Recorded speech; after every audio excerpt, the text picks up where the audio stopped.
if we package our heritage cuisine better, market that could be a better marketing tool than the sea, the sand, and the sun. Are there any nutritional myths that you've heard or come across that you wish to dispel?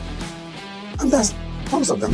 When you're sick, naturally, you're looking at camping. You don't have bisab, you don't have bisab, the pepper soup.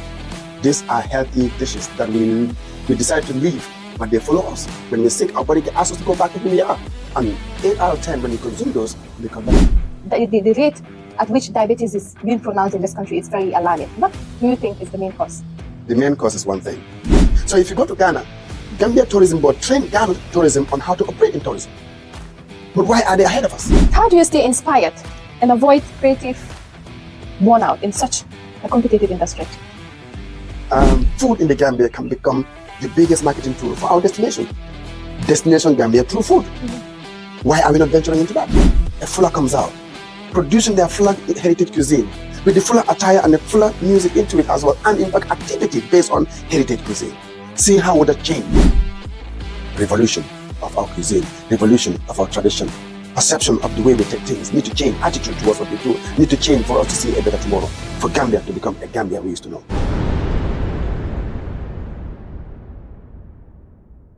Sir Bojang, Yes, ma'am.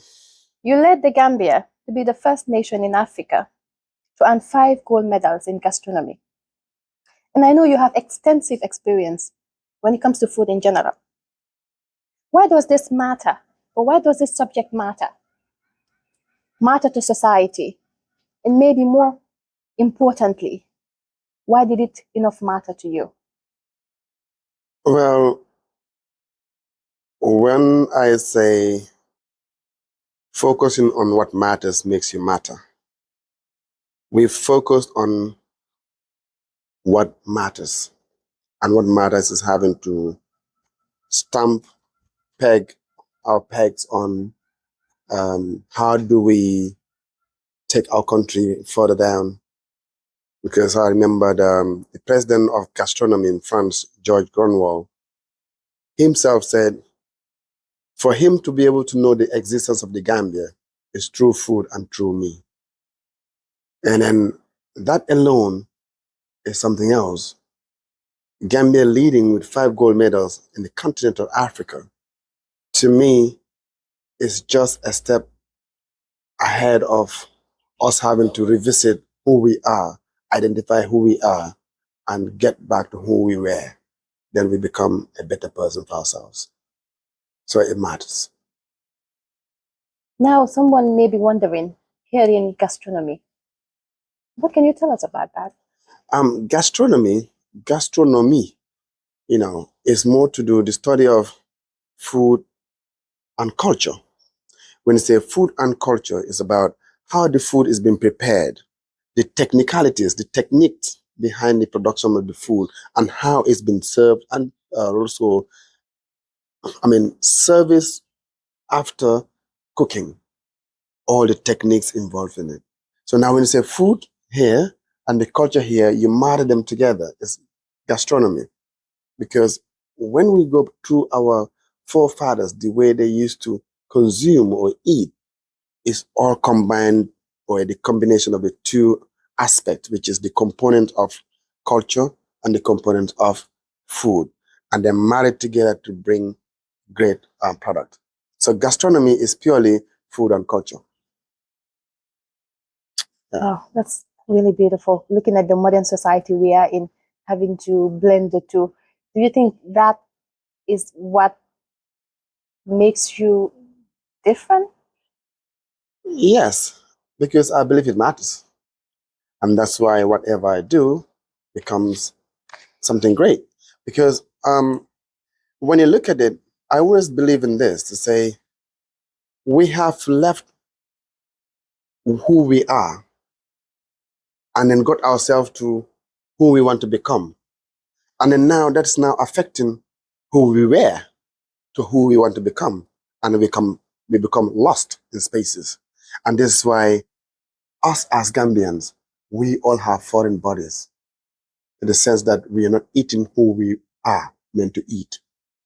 We're eating what others are. So literally, the attitude of food has changed from being ethnic cuisine to something we want to just adopt.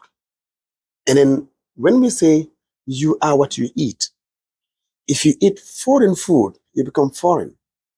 And then now you get lost down the line. And I always bring this one, which is very quick, what I'm going to bring now. Your body is your body, but also dictates who you are. At some point, you realize that you fall sick. Your body will force you to go and eat your traditional cuisine. And when you consume that, you become better. Why aren't you thinking about pizzas, mburo sauce, afras and stuff? No. Your body will ask you and force you to go back to your ethnic cuisine to eat and become better because your soul is now satisfied.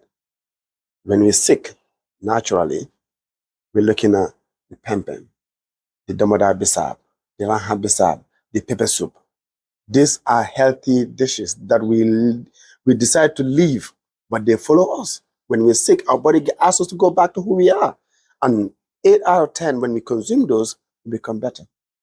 So we need to find ourselves, get ourselves back out.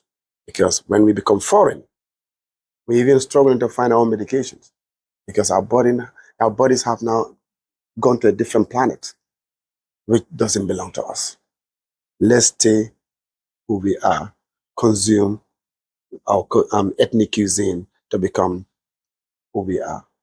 Any nutritional myth that you've heard or come across that you wish to dispel? There's tons of them, but we'll just come down to currently, let's just narrow it per se. Maybe it'll be difficult because for obviously, if you want me to talk about your brand, you need to subscribe and make money. So there are some what we call flavor enhancers, which are maybe seasonings. Some seasonings are now being condemned because they are said to have a bad health implications in our bodies. But then the same person against in this seasoning, mind you, they will say there is this MSG, which is what we call monosodium glutamate, which is a salt. Now, this salt is available, or it can actually be extracted from a tomato. You cannot tell me tomato is not healthy. It's really healthy. So now, if someone wants to break another person's brand, they'll come up with weapons on how to break it. To say your brand, come up with a tool to damage your reputation. But I believe, like we say, we don't want to eat rice in the evening. Let's leave that to somebody else to judge. Your grand or great-grandparents or my great-grandparents, they be living on this rice. Breakfast, lunch, supper, dinner. They're not obese. Why is today rice an issue to consume during evening? What does it have? Carbohydrate, starch, sugar. Right? But then now your body do need sugar to even sleep. You need energy to even sleep. So if we say rice is not good before going to bed, or rice can cause diabetes, no. It may have an impact in triggering, but it may not cause. So there are, like, if you say the juices in the supermarkets, are they causing diabetes? The Coca-Colas, the Fantas, who knows the formulas that are being used to be able to produce those drinks? But we use those drinks over our own.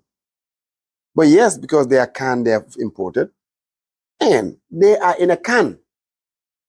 What are the chemical components of that can? The additives that have been added to it to give it a shelf life. They are chemicals. But we would drink that happily. But the rice, no. Yeah, but I find this really interesting because, yes, it's true what you've cited, but we are told that the rice, when you take it at night, there should be interval in which you take it, because For instance, now you've taken rice, pam, you've gone to bed, right? We are Yeah. told that it doesn't digest. The digestion period takes a long time, and that could have serious implications, right? So if you do not believe that this might be the reasons for the diabetes we are seeing, because to be quite honest, the rate at which diabetes is being pronounced in this country is very alarming. What do you think is the main cause? The main cause is one thing, and it's called laziness. Period. Right. For instance, from here to literally at 200 meters, we jump in a taxi. If we want to live a healthy life, we need to allow our bodies to also realize that we are walking them out. Right? A short distance, you have your AC on to enter into your car, drive short distance, you're out. When do you have time to actually engage your body to be able to break fats? So we are lazy and now blaming food. Eat every day and just sit on one place and see what happens. It's pure laziness. Okay, when you say about any food that's consumed, you need to consume at least a good hour or at least an hour and a half before bedtime. But someone will eat, let's say, for example, a cheeseburger. The cheese is heavier than even rice. But then that's okay. But don't we also believe it has a lot to do with our mindset? It has a lot to do with our mindset. Because when you bring this thing together, a healthy person and a madman, in the two states of mind, will tell you how our lives works like. This madman, he's been living for over, before your time until now, he's still healthier than you. He doesn't even choose where to eat, what to drink, where to shower, or doesn't even take showers, doesn't go to the hospital to take immunizations or vaccines or whatever. You shower, you put on nice clothes, you iron your clothes, you believe you eat good food. The madman and yourself, how many of you visits the hospital more often? There is a question that needs to be answered here. Where did we go wrong? If you are the same human features as this madman, he is equally humanly as you are. They make no preferences as to what to eat, where to eat, how to eat it. But you will visit the hospital more than them. In fact, you'll barely see a madman taken to the hospital for diarrhea, malaria, or any of those associated illnesses. Where do we go wrong? Are you going to tell me they got certain features in their stomach that we don't have? No, it's all about our mindsets. You see, stomachs can go through what we call sterility, meaning over a period of time of consuming certain thing, your system adopts it. And when your system adopts it, then it becomes what your system understands. And then now that's all linked to your mindset as well. Your state of mind has to be linked to what you do. And then a second one too could be, like, you have two people cooking the same dish, like yassa per se. This one is cooking yassa in a nice environment. You fall in love with the food before even having to eat the food. This other person is preparing their food just by a gutter. You vomiting before even eating the food. How? So let's work on our mindsets, man. So the myth about eating rice before bed, or this and that before bed, this and that, let's forget that. Okay. Yeah. So basically, if I'm to sum up what you've said, it would have to purely be based on the mindset. That is the habit. And the belief. Right? The Yeah. habit and the belief. Yeah. So the mere fact that you've taken rice before going to bed, or you've taken, let's say, junk food, which or is pizza. yeah. So basically all dwells on the mindset, but also the laziness you've mentioned. Yeah. So because when you look at the pizza, there are two major components in it, which are really, really heavier than rice. Which are? Like one, the cheese, the fats in it, they're really heavy. The dough that's made out of, the bread of the pizza It's made out of flour. And mainly, it's got a protein called gluten. And this gluten, is heavy. And it can also lead to obesity because the fat settles. And of course, it becomes a fatty body. So now you have fat plus fat that you're consuming. Mm. Grease, that's from the cheese. You consume that. And he's still saying that's safer than, and in fact, other things like, I don't want to eat rice, but I'm eating pasta. I don't want to eat rice, but I'm eating bread. Hello. Okay, so this is really interesting. You know why? I am stuck with the mindset. Yes. Stuck with the mindset in the sense that I happen to be someone who suffers from allergies. Yes.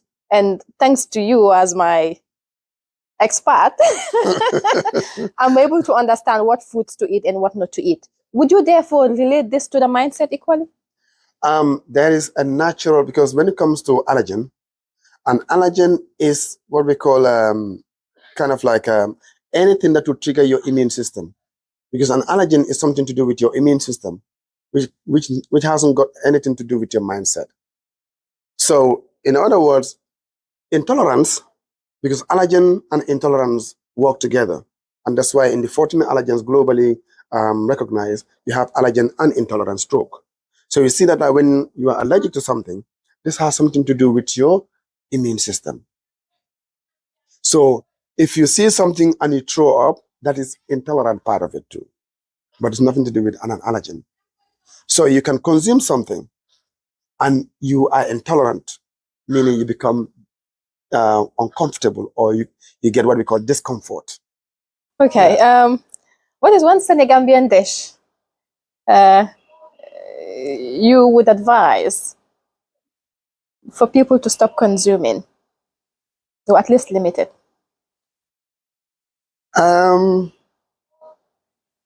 There isn't such as a Senegambian dish that I will say condemn.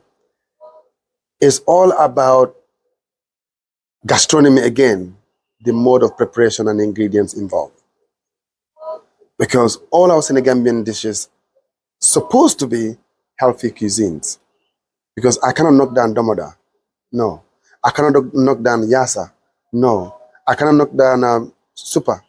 I cannot knock down method, any of the dishes of Gambia. Yeah. They're all good. It's only this other myth that's about the palm oil. See, for me, I see it as us being wrong in having to accept someone to come and fool us in our own cuisine. They said palm oil is not good. I task you all, and you, in fact, the viewer, go to a supermarket and grab a packet of frozen chips that's imported into this country and read the section ingredients and tell me what you find out. There'll be potato, palm oil. Really? Yeah. And the same person coming to you to tell you palm oil is not good. Why is he using the palm oil in his chips? Are we okay? We just need to know. We just need to be aware of these things. And I'm here to give you some of this awareness. So, if someone is curious and want to know, how does he know this? What are you going to tell us? Oh, well, I've been to school to study about it. I studied this because this is my profession as a chef. I studied menu engineering gastronomy. So in this, I should be able to know. That is, I am passionate with what I do, and I go beyond where I'm asked to stop when it comes to seeking knowledge. And I'm happy with Generation Next having to get me this to do, and I'm able to get people some info that they didn't know about before. So when it comes to food, I will say I'm a kind of a food scientist and a menu engineer as well. So I should be able to know what based on the color of the food, based on the mode of preparation, I should technically gauge or measure what is possibly to happen after consumption. But of course, the body's metabolisms differ too. So for Generation Next, for updates, for teachings, lectures, awareness, you got to subscribe onto the channels of Generation Next on YouTube, Facebook. So we are here to enlighten, to give you all the best we can possibly do for you to become greater than who you have ever been. Generation Next leads you the way. And we say, thank you for subscribing. So we normally end with we have a closing tradition, if you like, on the Generation Okay. Next. And I hope you will not include dancing. there will be no dancing. Okay. Okay, so how do you stay inspired and avoid creative burnout in such a competitive industry? I've always said this, I'm not in any competition. I am just doing what I want to do, what I'm passionate to do. That's why I believe I'm in no competition. And when it comes to this industry here too, there isn't anything as such as competition with me. I'm doing my thing. And if you're doing something similar to what I do too, I'll still support you, because I believe we still have different techniques in having to prepare and also to serve. So I just keep motivated. Once I get to hear someone is doing something that you're doing, I get motivated. And I become yes, and I get the yes factor, because I've seen somebody following the trend, and we have a vibrant environment so that we can draw more attention to our environment.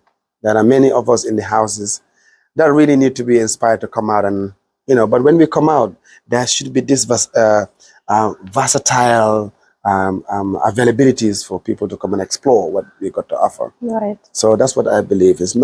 I don't see any competition. I don't compete when it comes to restaurant food and whatever what I do. I only compete when I go out, but that also I'm going to show what I got, like my talent and skills.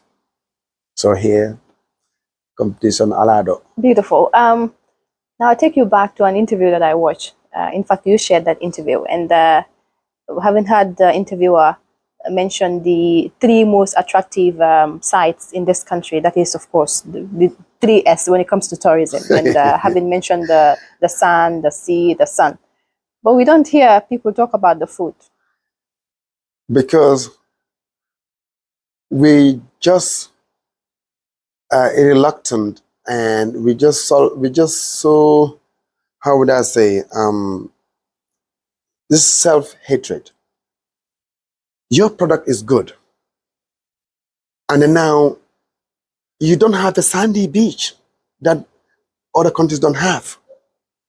Now sea, sand, and the sun shouldn't be the only attractive places for us to actually offer to our tourists. When it comes to gastronomy, it's not the drive. People drive or fly miles to go and enjoy the heritage cuisines of other countries. Now, if we package our heritage cuisine better, market that could be a better marketing tool than the sea, the sand, and the sun. Fly to Cape Verde here. You forget that Gambia has a beach. Even Senegal here. So what are we repeating over 60 years? Because the Gambia tourism is since the birth of the independence of the country, when tourism began in the Gambia. So if you go to Ghana, Gambia Tourism Board trained Ghana tourism on how to operate in tourism. But why are they ahead of us? We still market the sea, the sand, the sun. Let's keep marketing. That will not take us anywhere. That's a way of having to maneuver the system. But of course, realistically, because food in the Gambia can become the biggest marketing tool for our destination.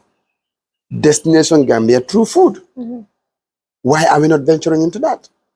People fly to many countries like in Jamaica or other countries like, let's say, Taiwan, India, China, Taiwan. Hello, we fly out to go and enjoy the heritage cuisine at its best. What's wrong with us? We just hate ourselves. We will embrace whatever has been brought to us, but never embracing our own.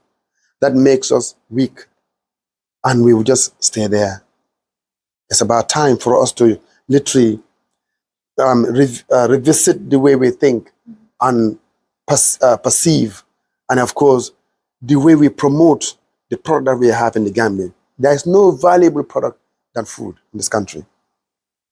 The sea, the sand, the sun. I don't see that as a marketing tool anymore in this country because people now know where the great sandy beaches are. Right. So let's just not allow them to be using the same triple S. We have beautiful ecology. Ecologists, yeah. We got beautiful inland traditions. So when it's a gastronomy, the tradition at which our people have been preparing our food and serving their food, the latter, the dancing towards the activities that are involved in the production of those dishes, that are the things that we need to bring out. If the Jola troop is to prepare a meal, let them prepare their meal in their cultural way, in their cultural outfit, with their cultural performance. Now see how that will attract our tourists. Wow, a Fula comes out, producing their Fula heritage cuisine, with the Fula attire and the Fula music into it as well, and in fact activity based on heritage cuisine. See how would that change? Revolution of our cuisine, revolution of our tradition, perception of the way we take things need to change, attitude towards what we do need to change for us to see a better tomorrow, for Gambia to become a Gambia we used to know.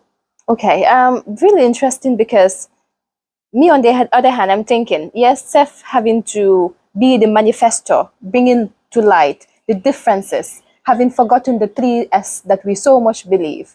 And I would like to believe the very authorities that execute this knows that we are lagging when it comes to this perspective. Yeah. So what would you want to say, or what would you want to believe could be the reason as to why we are still not embracing this perspective? That is when it comes to the food tourism.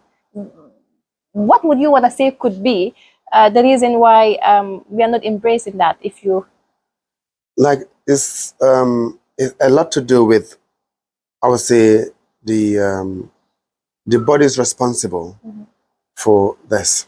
Like, for example, I'm here in the Gambia.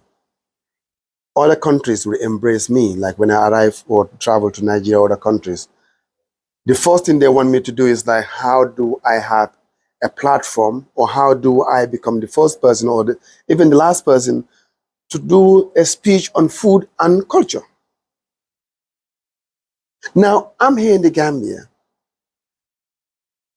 I don't receive any approaches from any body to say, chef, what do we do? They know I can do it. I've got the know-how, I've got the influence, and I've got the connection and the network to get this doable.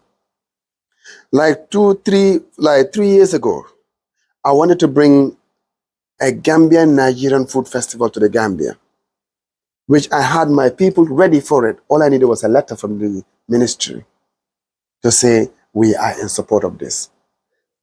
I never got that. Okay. I went also to say the Gambia would have hosted the West African Food Festival in the Gambia last year. This year, 2024. All I needed was a letter from the ministry to say, we are in this.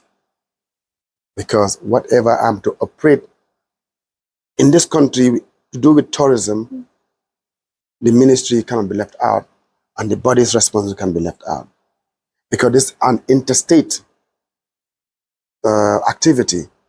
Imagine bringing 168 chefs into this country. They're going to come with other people. That's tourism. Okay. Right there. These people are coming. They're going to stay in our hotels. They're going to eat in our country. They're going to buy from our country. What do tourists do that these people are not doing? Are we not thinking that lines? So it's just a matter of like, let's revisit. The attitude I'm mentioning here is the right attitude that we need to be able to progress. You know, Generation Next is doing this, and it has a lot to do with what we need in our country. Contact them. We forget about this egoism. Contact them. I've seen you guys doing this. How do we partner? Chef Boying is doing this, and I know it's a lot to do with about tourism. How do we partner, chef? What's wrong with that? Engage your people who are doing it, selflessly.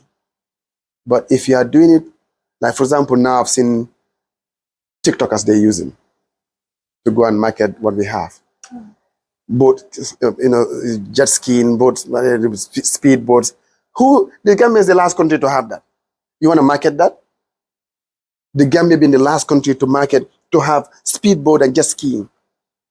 When people are thinking of helium balloons up there, we are struggling with what people have forgotten, and we want to market that. How would we grow when the pure product that's there readily that you need to work on is your culture, your tradition, your ethnic cuisine?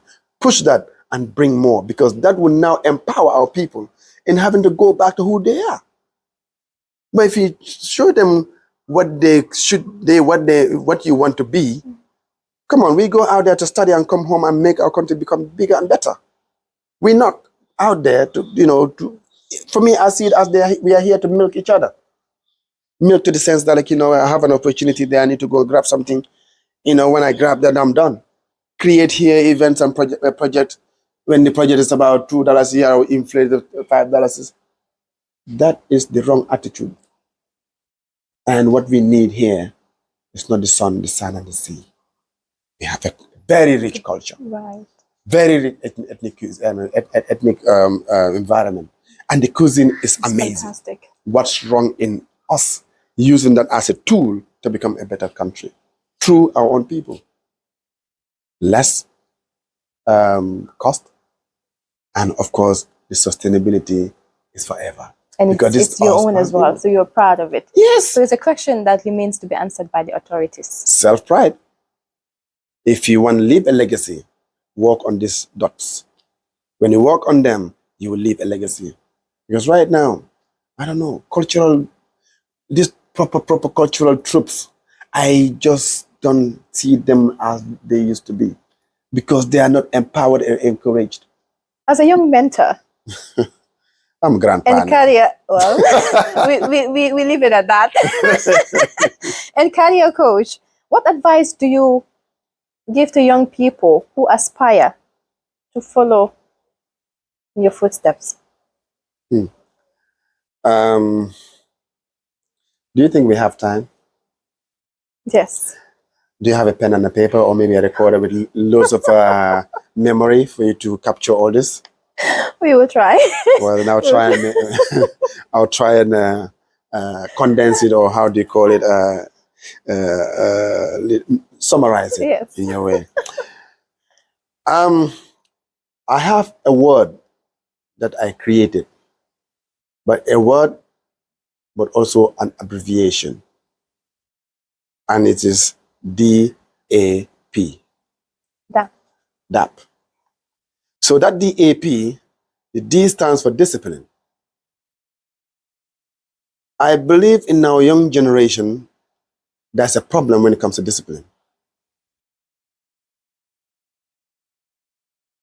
Two, or the second word, letter, that is A, the attitude. We have some serious issues with attitude. And all this discipline and attitude should be driven by something called passion, which is the P. We lack the discipline in all aspects. That's the truth. And it's the hard fact. Today, you want to tell somebody to do what they should do. The moment you utter a word in the right direction, the response towards that will be negative. That's indiscipline.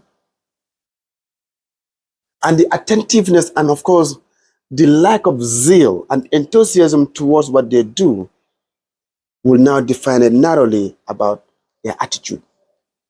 The attitude is literally wrong. The attitude that our young people have mentally is to do with money first, then work. If we, like I always say, if we are chasing work, we will always chase work until death. We will chase a work or jobs.